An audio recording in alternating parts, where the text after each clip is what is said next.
Cool. All right. This is episode 7 of Dexter New Blood. I'm doing now. I can honestly say that I've seen this show like 4 times. Even though this season's not over, I watched it once by myself, watched it once with my buddies, and then I watched 3 times to try and collect Easter eggs. And the fourth time I watch it is when I do my commentary. So I've actually technically have seen this show about 4 times. I've seen like every episode 4 times back to back. So it's like,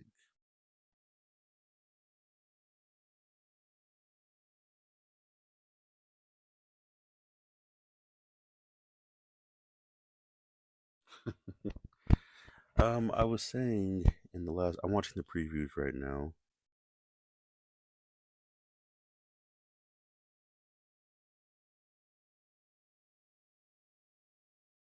Give me 1 second.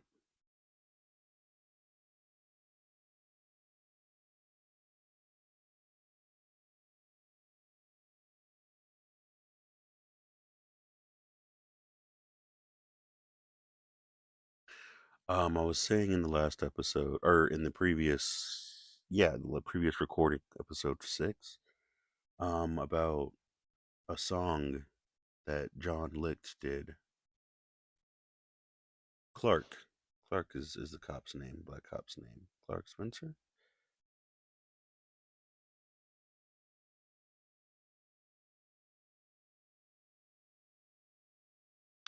Um, so yeah, I guess I can take this time to talk about the composers a little bit while the previously on is happening, and I believe this episode is when they took a break for a week. We had to wait like 2 weeks to see what was going to happen next. I believe it was this episode. I was like, no, it was worth the wait though. Um, yeah, the original composer for Dexter. I'm really glad that they used a lot of his music and they just tweaked a little bit.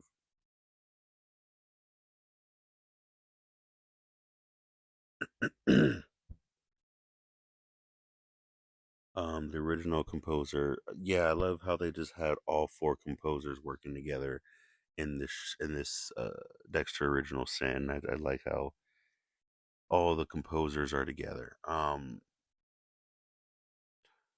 The person who created the yes, who created the opening song for the sequence of Dexter, the morning routine song. His name was Rolf Kent. Rolf Kent did the opening song, and as you can see, it's been kind of tweaked for original sin, along with some special effects added and things like that. Dan Licht did the original series. He was the original composer, and unfortunately, he died. He passed away, I think, 3 years after the original Dexter ended. I believe he died about 3 or 4 years after, and I believe 2017 or 19. I want to say 17. Um, so after Dad Lick passed away a few years after Dexter ended, it's season 8. Um, when New Blood came out, Pat Irwin got hired. Pat Irwin. Oh well, to story to be continued for the next episode. I was wondering how Dexter was going to get out of this. I was like, he's going to get out of it somehow, or maybe not. Maybe this show, maybe Original Sin, is actually a borderline of a different universe. You know, that would be crazy if they just did a whole new universe and Dexter Original Sin was this its own alternate universe spin off of Dexter. There was a cop that just walked by that looked like Michael C. Hall, but it went by so quick. I wonder if that was him. Anyways, yeah, of course Dexter whips out his laminate. He's like, boom, on the job. Minion. I love how he says, "Let's go meeting. I've got tons for you to do." And then as soon as the arm's gone, he's like, "Well, nothing for us to do. I'm gonna go eat some hams over or eggs over my hammy." Eggs over my hammy is is a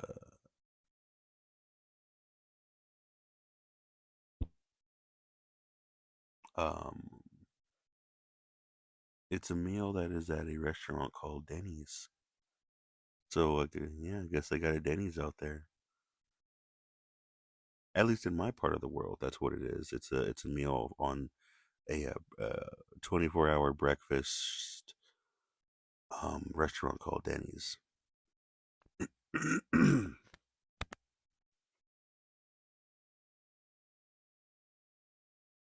There's Vince and LaGuardia walking off together.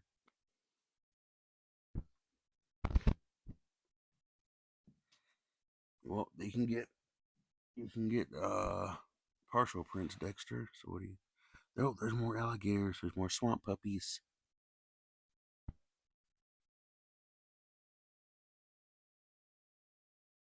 The swamp puppies are. Oh, he's here to feed us again. Num nums. It's like the alligators knew who Dexter sent and was like, "Oh, feeding time. He's got more num nums for us, more treats." Oops. I just triggered my dog when I said that. I did. Sorry, buddy. No, stay.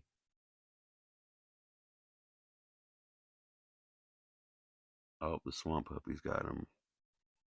And he got the evidence. Yeah, he could. Yeah, detective.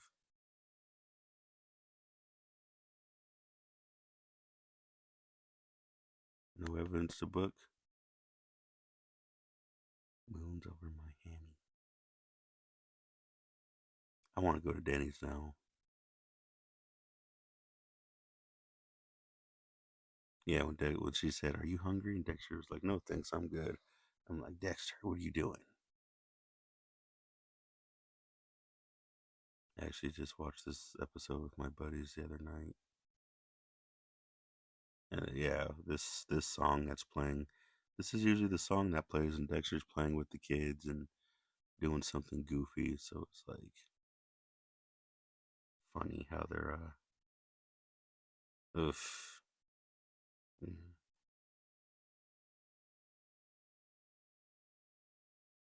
1, 2, 3. Wait a minute. Didn't Dexter cut? No, he didn't cut anyone up. No, he did, right? The nurse and Tony. So why didn't he cut up this dude? Yeah, I think that's a plot hole because the last two victims Dexter killed, he cut up their bodies and fed them to the alligators, but on this body, he just left the body whole. Huh. I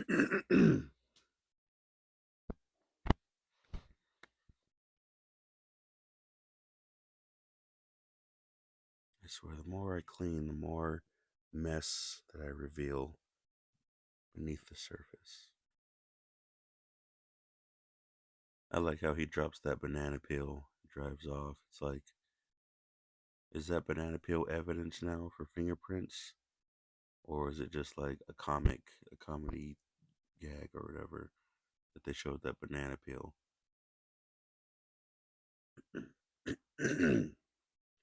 There's this kid making a prison shank.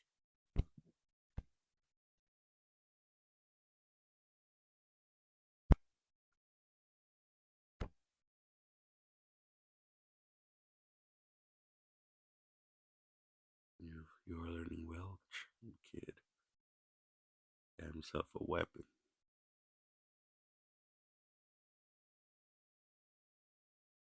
Oh, light-hearted music.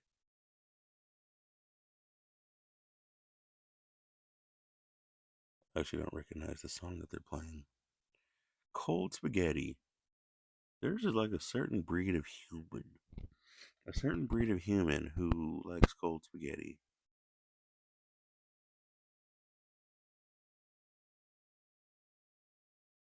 No, I just can't do it. It just, whenever I eat cold spaghetti, it feels like it's trying to eat me. I don't know. I don't know if anyone else feels that way, but that's just how it is when I eat cold spaghetti.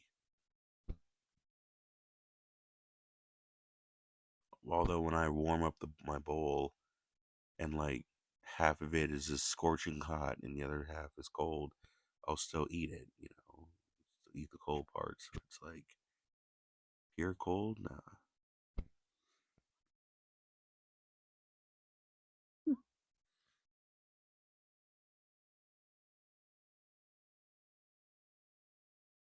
Wow, Dexter.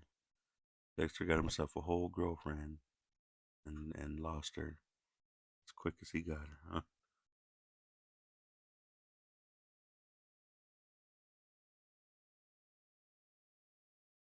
You kill under pressure.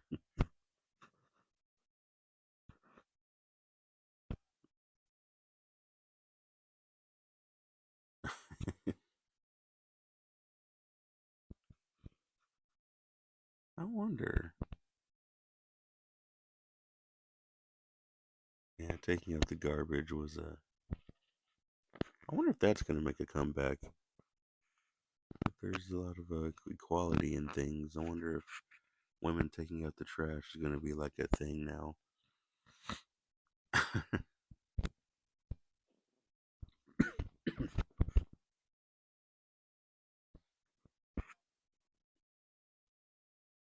Look at that. Harry's telling Dexter. Harry's just like, get away from me. You stink.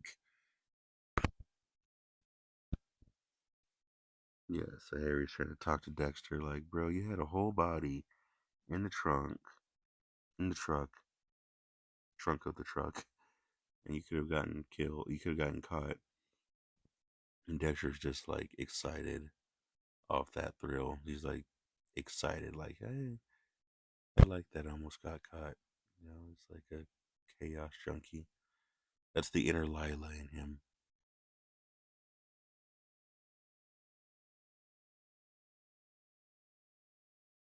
I'm actually glad that they went the Harrison route in Dexter instead of the Lily route. Because I know Lily's character um, was really like, a lot like Rita's character, where Dexter was like, oh, someone looks at me like I'm a good person, I'm a good human, and, I'm a good person. But yeah, I like how they traded Lily for Harrison.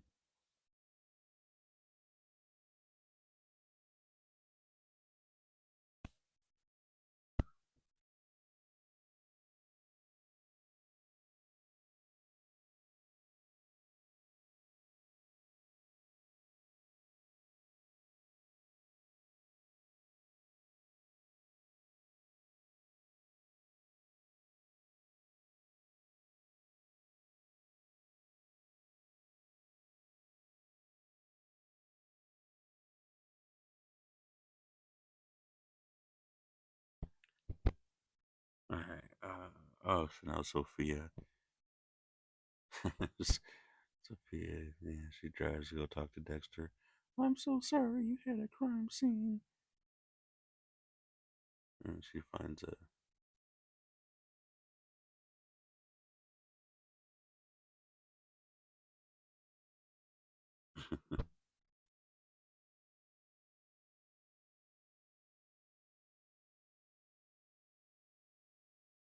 Oh, it was fun while it lasted. Oh, poor Dexter. Or Sophia, I should say. Now, what we see here.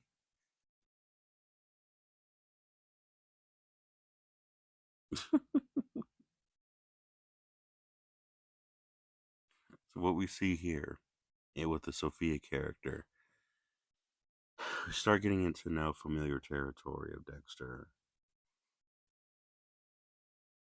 But in the last episode, as Dexter kills Levi Reed and becomes, a bona fide serial killer, now that he's gotten his third victim, um, this actually puts Dexter through another threshold. And this situation with Sophia actually is a small symptom of that threshold, which is now Dexter's fully embodying his dark side within him. It's not just, it's not just, are you good, buddy? Anyway, it's not just, what are you doing?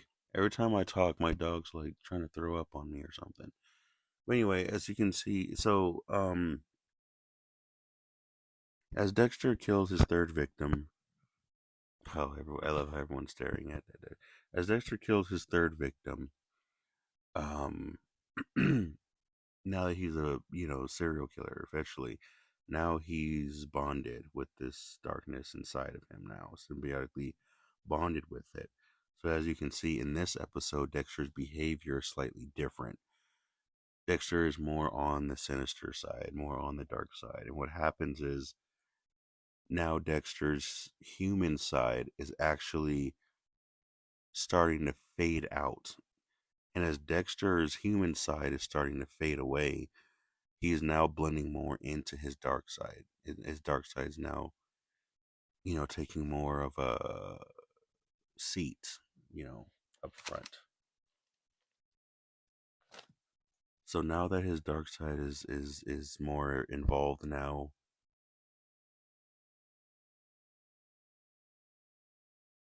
that Dexter's dark side is now getting more involved into him and into more of the core of the essence of who he is, what this actually means is now Dexter's energy is starting to be more it's more infectious, and just who Dexter is inside affects everyone around him. So now the darkness is more potent inside of him. The darkness inside of him is now going to affect the people around him. So now you see how now you hey, go off the computer. Go. Go.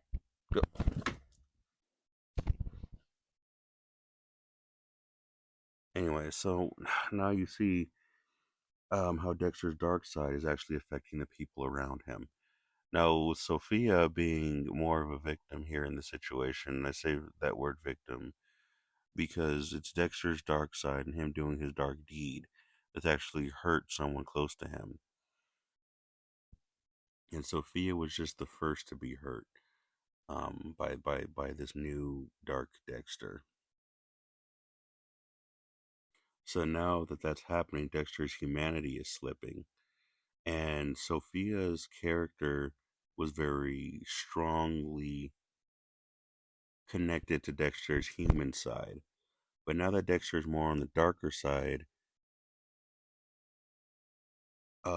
he's not as in tune with the human side of him anymore. And that's what causes the Sophia character to be hurt the way she is, and for her to really be sad. Because what Sophia represented for Dexter's life is the thing that Dexter is now starting to destroy. And this is the first time we're seeing that with Sophia's character, which is linked to Deb, and which Deb's character represents Dexter's humanity. So now that Dexter's humanity is being compromised by his darkness within himself, what the characters around him represent to Dexter are now being affected the same way Dexter is being affected inside of himself. So now Dexter's humanity is being compromised, which means Deb is now being compromised as a character, which means at this point Deb's character is going to start to go downhill. And as Deb's character starts to go downhill, you see how these other characters that keep Deb's humanity intact, they are start those people, those situations start to fail. I know that's a lot to take in, but I explained this in a different Dexter video that I made, how the idea of Dexter is more of this overall entity where Dexter is more like a tree in a sense, an analogy of a tree. And every branch and every leaf on that tree is actually a character that is a part of this bigger overall structure or thing.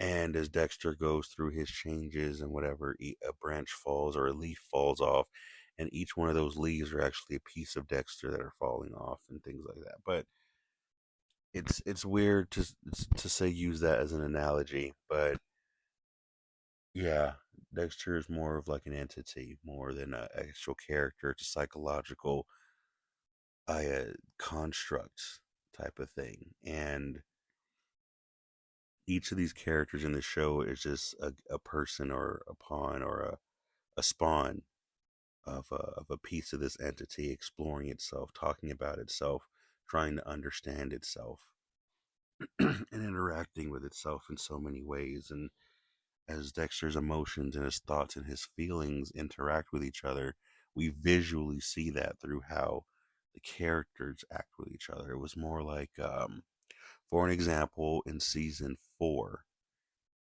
um, the relationship between LaGuerta and Batista, their relationship in the fourth season was a representation of Dexter trying to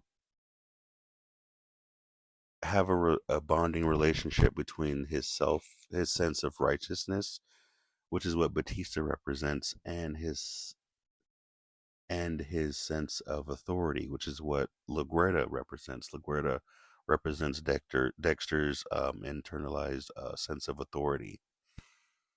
And you notice that whenever Dexter's character starts to lose his sense of control or authority, LaGuerta usually goes through some kind of distress.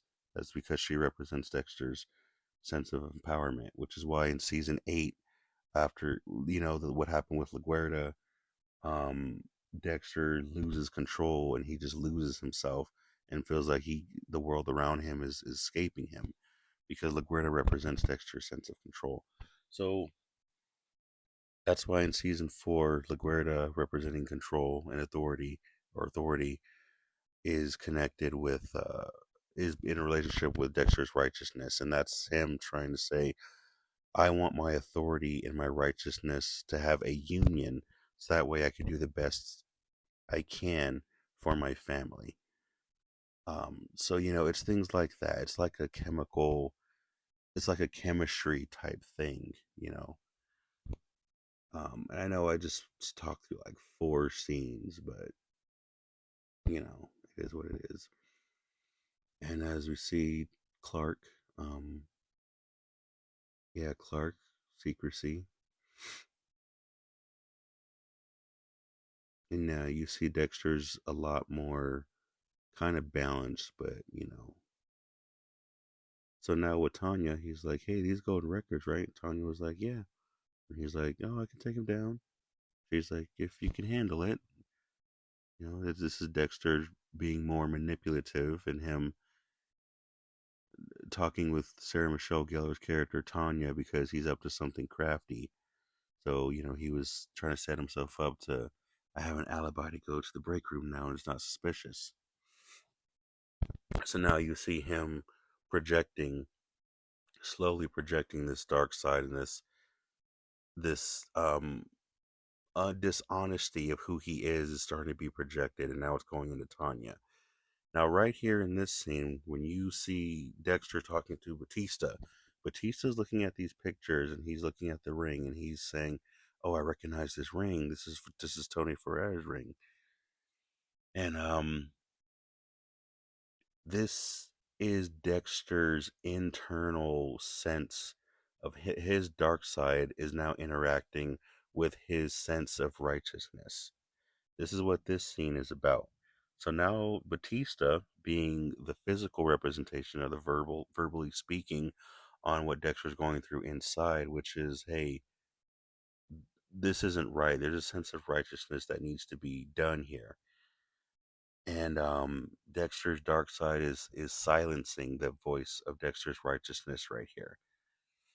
Um, Dexter represents his own darkness, basically. So now Dexter talking to Batista represents Dexter's darkness, keeping his sense of righteousness silent and trying to keep his sense of righteousness happy. He's telling him, hey, don't focus on this instead. Focus on where your energy can go, but don't worry about this ring and this dude and this situation. This is Dexter starting to lie to himself and starting to redirect his sense of what is actually right.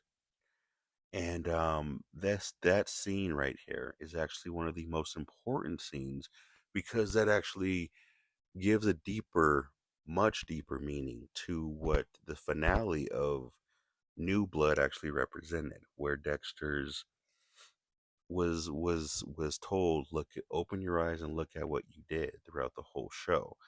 And then now that Dexter's did what he did, and he in New Blood, his sense of righteousness is starting to be like, hey, you've done so much dark stuff, you've gone through so much, you've buried so much,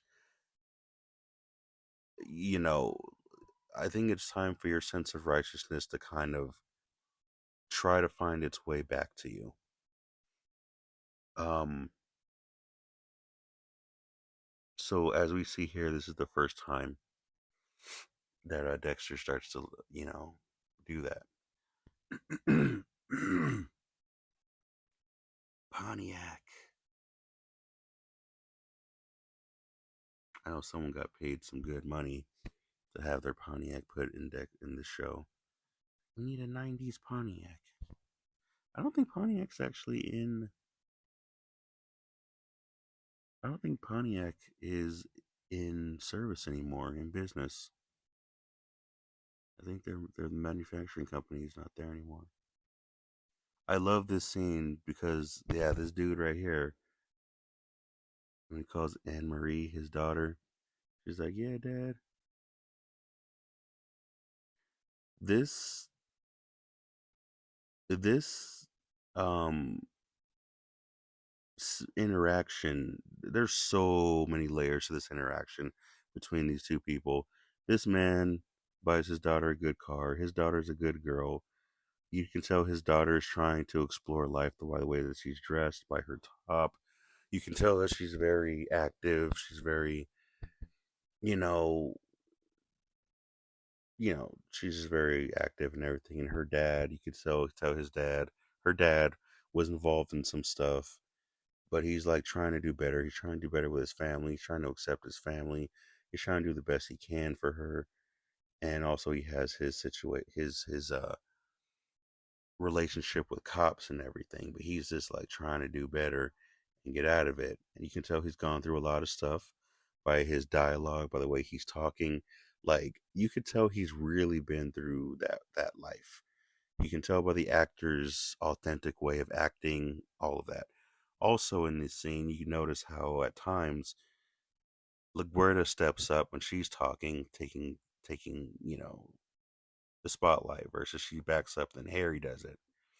There's some symbolism in there too. Now this scene right here, yeah, this scene right here, Ed Gein, I saw that he killed two people, but yeah, his victims were killed and he made furniture out of them, from what I understand.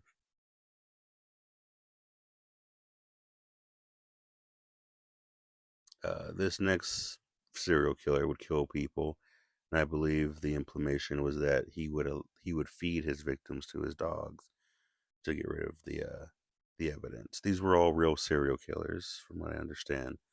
This next one, John Wayne Gacy, yeah, buried his victims including his crawl space. The actor,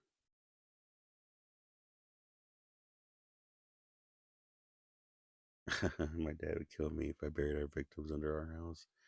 The clown right here who was John Wayne Gacy, that actor was, I believe, Scott Buck,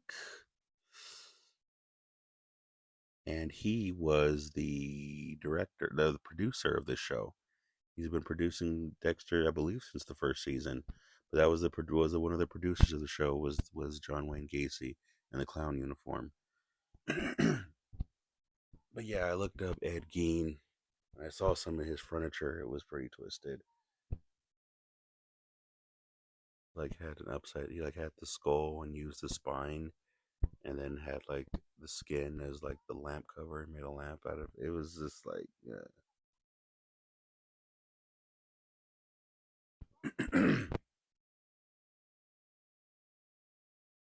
So now we have this scene right here.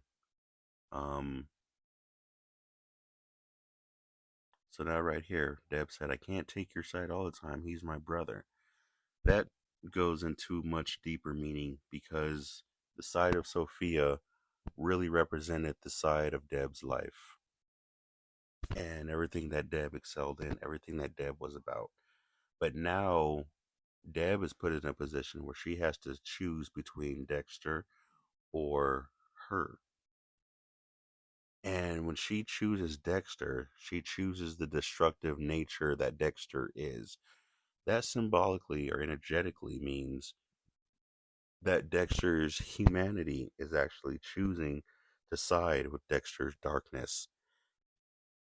So now that Dexter's humanity is choosing to side with Dexter's darkness, everything that was functional, that was normal, the academics, the friendships, the bonding, the laughs, the happiness, all of that is what's being destroyed within Dexter now, or what is being destroyed within Dexter's humanity now, because Dexter's humanity turned away from all of that, and chose the dark side, which is what's happening with Dexter right now.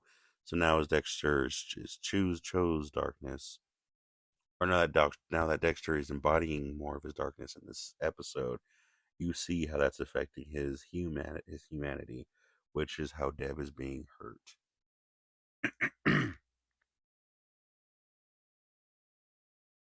This when Clark says, "Oh, I would wait until the construction site and bury the body underneath the construction site." That was a reference to the Trinity Killer and what he did.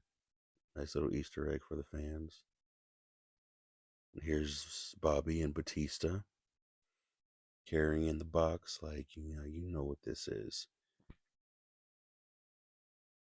And bringing it to Tanya. Oh, she looks so beautiful in this shot. Look at with her blonde hair and wow.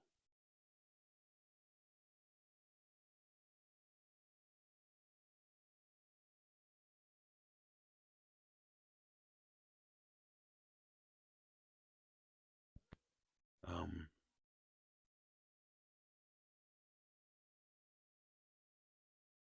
oof. Yeah. So now they just got the box with the finger.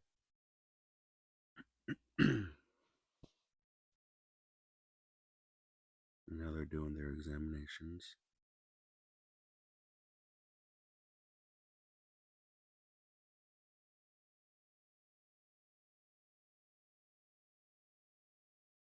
I love how the subtle line that Sarah Michelle Gellar says right here when Dexter says, "What can I do?" and she says, just hang on, stand by." I love how she says that, just hang on. Yeah, it really shows her focus and everything. When she says stand by, that really brings her back into a sense of professionalism. And it really, how she delivers that line, it really shows how balanced her character is between emotion and professionalism. And I just love how she delivers that line. It's such a subtle detail that a lot of people won't really pay too much attention to. But the fact that she said that, and when she said her standby, that really does bring a big layer to her character. And I love how she delivers that line. One of my favorite lines that she says in the show. Um, and I love how Dexter does the blood slides the first time he's done that, and it's like, oh, I wonder if Dexter actually keeps that blood slide or what happens with it.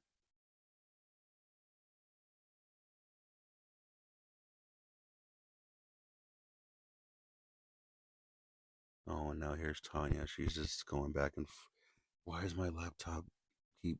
Ugh.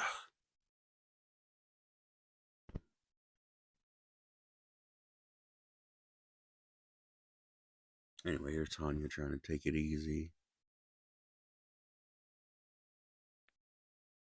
Telling Spencer, yeah, your Nicky got his finger cut off, but good thing is he's still alive.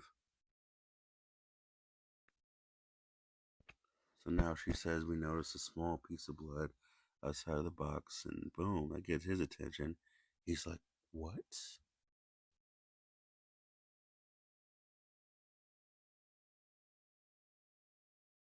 It's like, oh, that blood can be a lead. And he's like, ah, um, he's like, great work. You know, there's a possibility that you can get caught. He's like, awesome. So many conflicting emotions going on. He's like, is he gonna? Is this person gonna get caught? Is he not? There's a piece of hope there for him.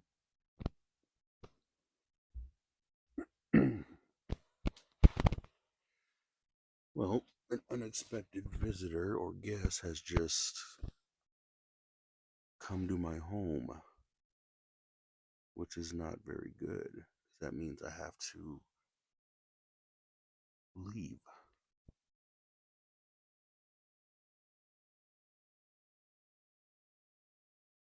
Um,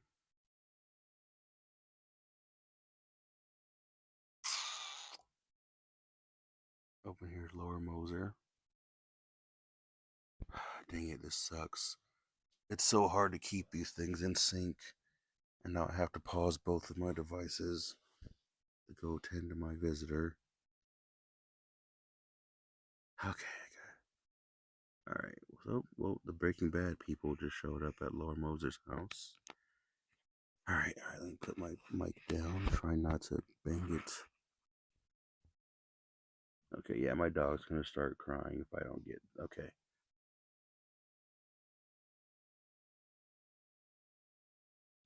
All right, I am back. All right, so I want to say that's a viper, but I know it's not. I love this attire that Laura Moser is wearing right here, this red dress and the shoes and everything. It reminds me a lot of Weeds, which also was on Showtime. I believe Weeds was originally pitched for Stars, I think, or something like that. But yeah, I heard that there was supposed to be like a continuation or whatever of that on Stars. Yeah, she gives off that Nancy Botwin look, and this looks like the fourth season, fifth season vibe of Weeds.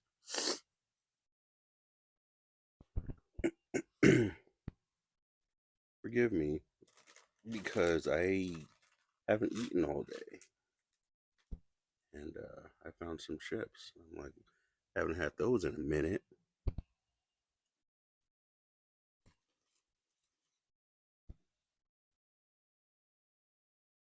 There's the big man, Hector Estrada.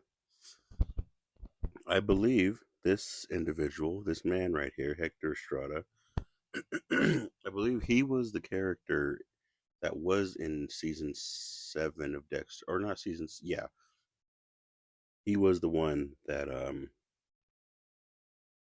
I believe he was the one that Dexter actually got in season 7, or was it season 2? One of the two.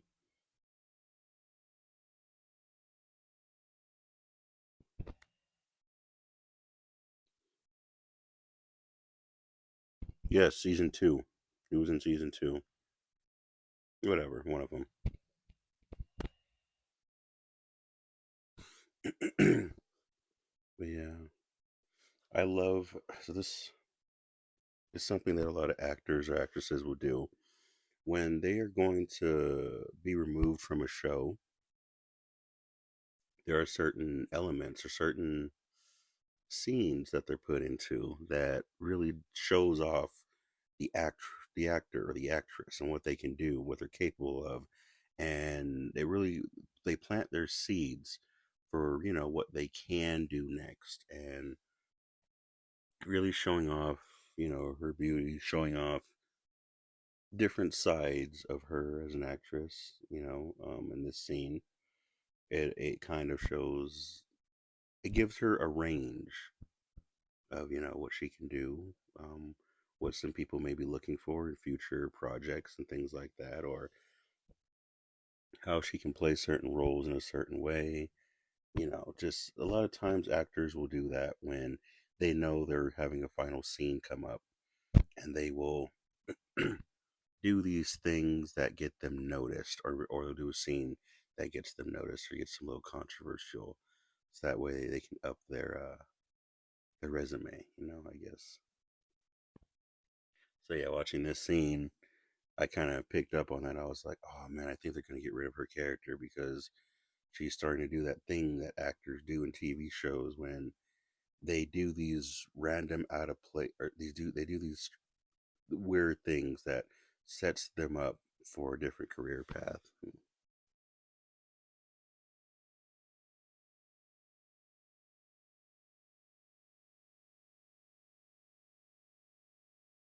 Oh, I love that he throws the pager upside down and says, go to HF," or no, was it HE double hockey stick or something? All right, now Dexter, let the finger talk to you. Examine the finger. There's a line, a hesitation cut.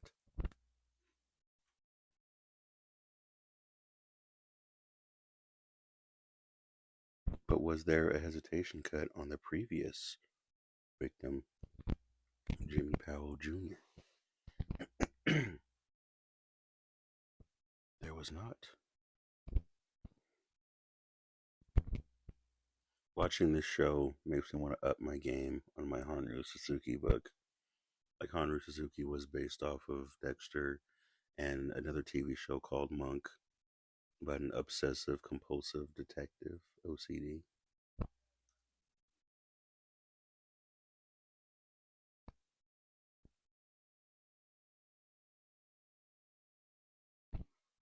So now here's Deb. She's saying she got kicked off the football team, or I'm sorry, the softball team, and her dad is like, "What about the scholarship?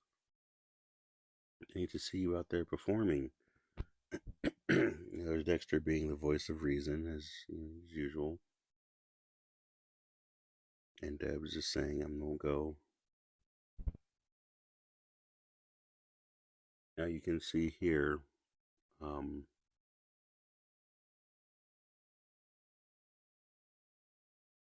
you go out that door, you're grounded. So what you're saying is, if I leave this house, I can't leave this house.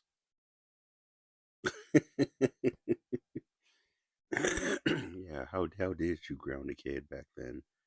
No cell phone, like cell phones didn't exist. No video games. Don't play video games. My dad always said that he had a hard time with my sister in these areas because she was always into books. So whenever she did do something and he had to ground her, he didn't know what to do because my sister would always stay in her room and just read her books in peace. So he didn't know how to punish her. He couldn't tell her to go in her room. He couldn't tell her, go read this. That's your punishment. He couldn't take anything away from her. Like, he didn't know what to do.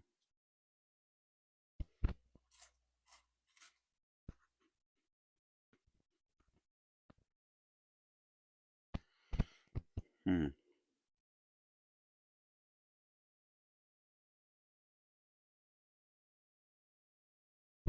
But now, yeah, now you can see,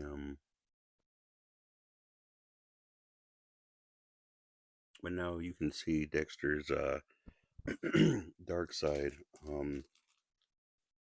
He's straying away from his humanity, and now Dexter's humanity is trying to figure itself out now, trying to figure out its place.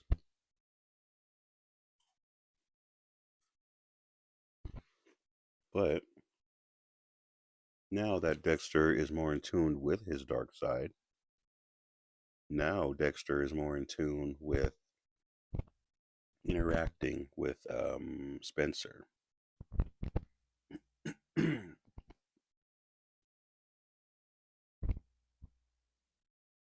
Yeah, simply because now Dexter is oh, there's the cut on his wrist.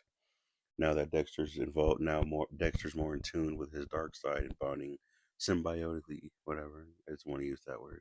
Now that he's bonding with his dark side, now he's going down a darker path, and now he's resonating with Spencer. Now,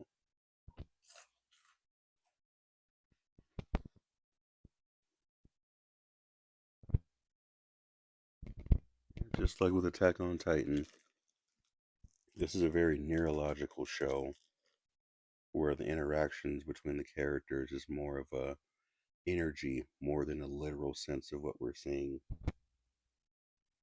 I'd say that's why Attack on Titan was such a confusing anime to watch after season two, because especially season three and four, when it got a little wild and out of control, it's very neurological, and you know yeah.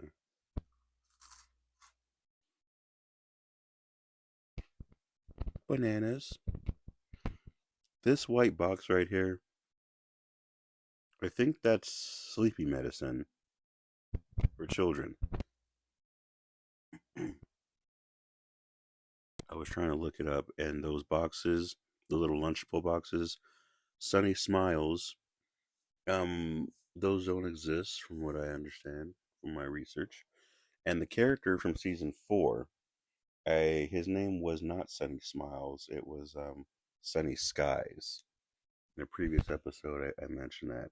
Oh, was that character's name? But no, that was my mistake. And now, yeah, and so it shows Spencer may possibly be the kidnapper. That's crazy. But maybe he's just buying some stuff to try and imitate the killer, to try and see if he can understand the killer's perspective. You know what I mean? So yeah, maybe he may not be the killer. Maybe he's just buying some stuff to see if he can understand the killer's head so he can find his son. Thank you for watching this commentary. Showtime Paramount.